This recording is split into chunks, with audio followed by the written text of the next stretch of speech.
Siti Hajar adalah seorang perempuan yang cantik, mulia, dan penuh kesabaran dalam sejarah Islam. Ia dikenal sebagai istri Nabi Ibrahim dan ibu Nabi Ismail. Kisahnya dimulai ketika Siti Hajar, yang tak lain adalah seorang budak yang dihadiahkan oleh Siti Sarah kepada Nabi Ibrahim. Bersama suaminya dipercayakan oleh Allah untuk pergi ke tanah Mekah yang tandus. Meskipun ditinggalkan di tengah gurun yang panas, ia tidak pernah kehilangan keimanan atau kesabarannya. Dalam perjalanannya, Siti Hajar menghadapi cobaan kehausan di tengah padang pasir yang tandus. Namun, ketabahan hatinya tidak pernah menghentikan langkahnya. Penuh ketekunan, ia mencari air dan berlari bolak-balik antara Bukit Syafa dan Bukit Marwah.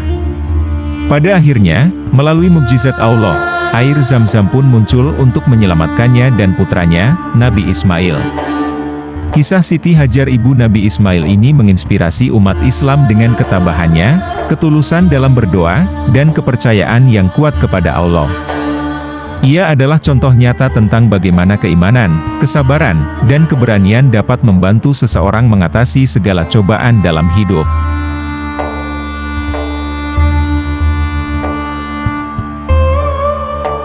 Berikut ulasan lebih mendalam tentang kisah Siti Hajar ibu Nabi Ismail. Siti Hajar nama aslinya Hajar Al-Qibtiyah Al-Misriyah. Ibu Nabi Ismail ini seorang perempuan cantik, mulia, dan penuh kesabaran, dikenal sebagai sosok yang taat beribadah. Menurut buku kisah para nabi karya Ibnu Katsir, ia adalah istri Nabi Ibrahim yang lahir dari Mesir dan ikut hijrah bersamanya. Pernikahan mereka membawa berkah besar, melahirkan anak pertama mereka, Ismail, yang telah ditakdirkan oleh Allah untuk menjadi nabi seperti ayahnya. Sebelum Ismail lahir, Allah telah menuliskan takdirnya dengan baik, menetapkannya sebagai seorang nabi di masa depan. Sejak bayi, Nabi Ismail sudah diberkahi dengan mukjizat, salah satunya adalah kemampuannya untuk memunculkan mata air Zam-Zam yang tak pernah kering. Air Zam-Zam ini menjadi sumber berkah bagi umat Islam yang datang ke Masjidil Haram di Mekah. Suatu ketika, Allah memerintahkan Nabi Ibrahim untuk membawa Siti Hajar bersama Ismail ke tanah Mekah. Mereka berangkat dalam perjalanan jauh ini, dengan Ibrahim dan Siti Hajar bergantian menggendong bayi Ismail. Saat itu, Mekah adalah tanah yang tandus, tanpa pohon, tanpa air, dan sepi dari manusia. Namun, Nabi Ibrahim meninggalkan Siti Hajar dan Ismail di sana, di sebuah bukit berwarna merah yang sepi.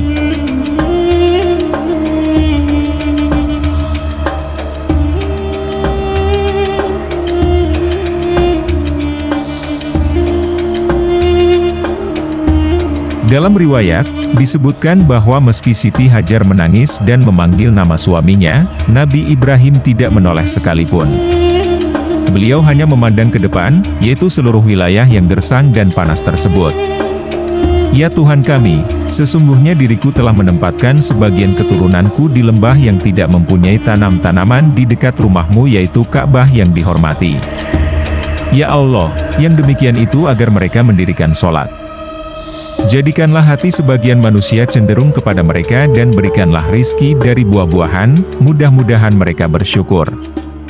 Surat Ibrahim ayat 37. Siti Hajar tinggal bersama putranya, di Mekah yang tandus ini. Kehausan mulai menghampiri mereka, dan air susu Siti Hajar habis. Putranya menangis karena kehausan, Siti Hajar tidak tahu harus berbuat apa karena tidak ada sumber air di sekitar mereka.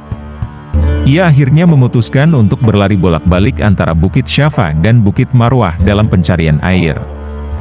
Di tengah upayanya yang putus asa, suara misterius yang menggema memberi petunjuk Siti Hajar.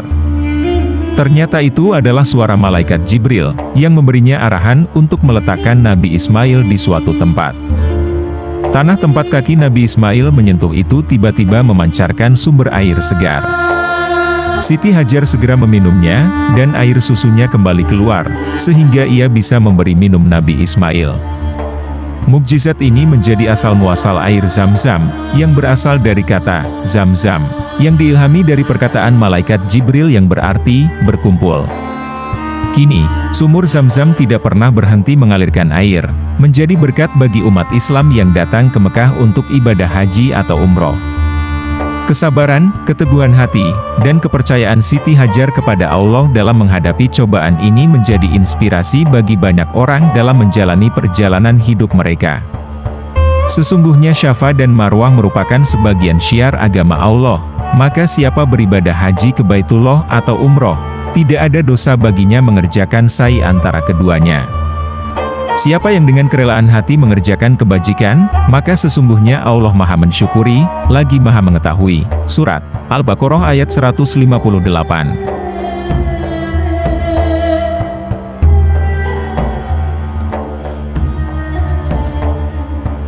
Memetik pelajaran hidup dari kisah Siti Hajar. Prosesi tawaf yang mempersatukan umat Islam seluruh dunia, boleh berhenti bagi setiap orang yang melaksanakannya. Namun, kebersamaan terus berlanjut manakala memasuki fase berikutnya yakni sa'i dari Bukit Syafa dan Marwah yang letaknya lebih tinggi dari altar Ka'bah. Tepat kaki ini bersama jemaah yang lain menginjakan Bukit Syafa, maka terbayanglah perjuangan Siti Hajar dalam mempertahankan hidup bagi dirinya dan Ismail, putranya. Setelah itu, secara bersamaan wajah dipalingkan menghadap Ka'bah. Saat itu pula, terbayang bagaimana Ismail yang disandaran di Ka'bah dalam keadaan yang perlu air di tengah terik matahari. Ingatan ini terus melayang ke belakang, melukiskan keadaan di sekitar Ka'bah, Bukit Syafa dan Marwah yang tentu lebih gersang daripada sekarang. Karena itu, bagi jemaah haji yang melakukan napak tilas, hendaknya melakukan penjiwaan secara total ketika berada di Bukit Syafa dan lorong-lorong yang mengantarnya sampai ke Marwah. Melalui totalitas jiwa ini, siklus kita akan membawa pada perenungan masa lampau. Sosok Siti Hajar akan hidup kembali dalam bentuk kekuatan yang luar biasa di saat menghadapi penderitaan yang sangat besar beserta putranya itu. Sepanjang jalan dari Syafa dan Marwah, ketika itu adalah padang gersang penuh bebatuan yang runcing dan tajam terhampar. Begitupun terik matahari yang menyengat kepala, membakar tubuh dan hempasan angin yang menusuk pori-pori terasa kering. Bayangan itu sangatlah kontradiktif dengan kondisi saat ini. Hal ini karena jejak-jejak Siti Hajar antara Syafa dan Marwah telah berubah lantaran tanah yang dulu kasar kini terhampar lantai marmer yang licin. Udara yang panas menyengat telah berubah menjadi sejuk. Kesan yang didapat secara fisik, proses sa'i seolah tidak ada tantangan apapun. Hal itu akan berbeda jika seluruh jiwa tenggelam dalam kesungguhan, sehingga memenuhi ruang-ruang masa lampau. Atas dasar itu, maka hikmah yang diraihnya adalah berupa nilai perjuangan yang amat dahsyat bagi istri yang taat kepada suami, bertanggung jawab terhadap amanah yang diembannya dan selalu berserah diri pada Sang Pencipta alam semesta. Betapa berat bila dirasakan keadaan yang dihadapi Siti Hajar beserta putranya. Tapi, itulah cara Allah yang Maha Agung menguji orang-orang pilihan dan yang disayanginya, begitu bisik hati ini. Melalui sa'i, jemaah mestinya menangkap simbol kemandirian Siti Hajar dalam memperjuangkan kehidupan untuk dirinya dan Ismail, putranya. Dari perjuangannya yang tak mengenal lelah dan menyerah itu, Allah memberinya mata air yang hingga kini masih terus mengalir yakni Zam-Zam.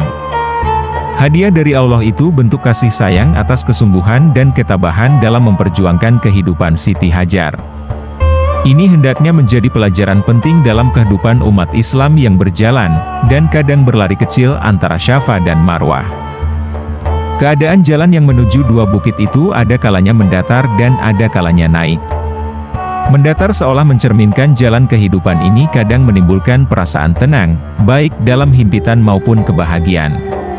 Sebaliknya, dua bukit itu dapat diambil gambaran bahwa dalam meraih kesuksesan hidup ini tidak mudah karena harus berani melewati berbagai rintangan.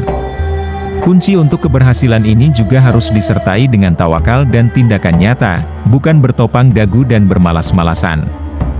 Hal itu harus dilakukan supaya mampu meraih apa yang menjadi tujuan hidup, baik untuk dunia maupun kelak di akhirat.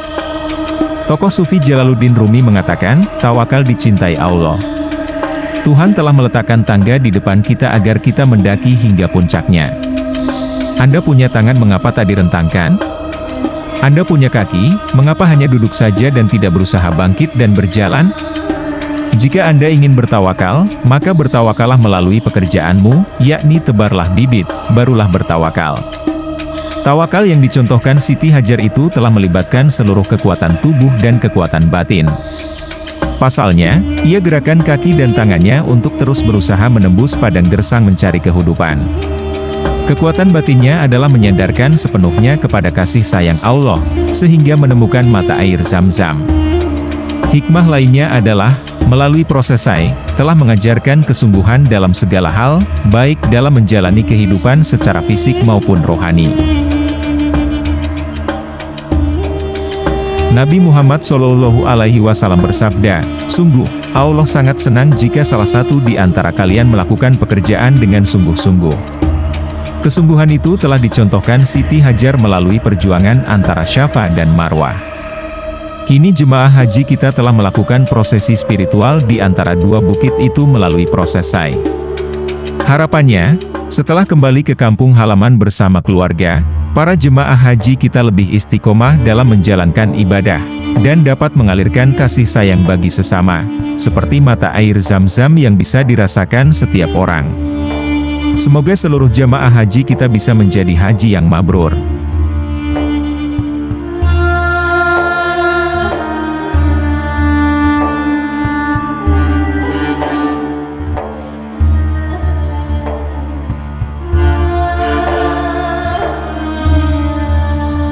Demikian telah kami sampaikan kisah pengorbanan Siti Hajar yang sangat luar biasa demi anaknya, dan demi ketaatannya terhadap suaminya, yaitu Nabi Ibrahim. Semoga dari paparan kisah ini, bisa kita ambil hikmahnya, sehingga bisa membawa manfaat dalam kehidupan kita sehari-hari. Jika Anda menyukai video ini, jangan lupa like dan subscribe juga komentarnya, agar channel ini bisa berkembang lebih baik lagi. Terima kasih.